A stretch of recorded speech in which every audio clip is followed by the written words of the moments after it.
आजकाल नाती तुटायला वेळ लागत नाही.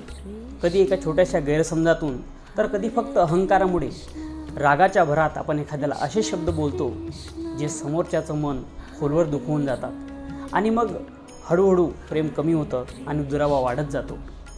अशाच नात्यांबद्दल रहीमजी फार सुंदर संदेश देतात.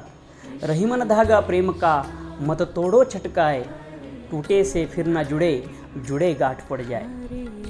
रहीमजी म्हणतात, प्रेमाचं नातं हे एका नाजूक धाग्यासारखं असतं.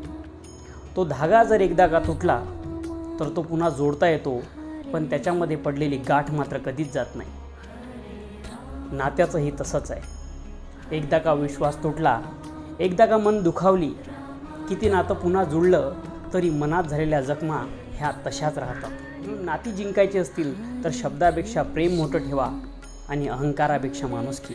कारण नाती तुटायला एक क्षण पुरेसा असतो, पण जपायला आयुष्य लागतं.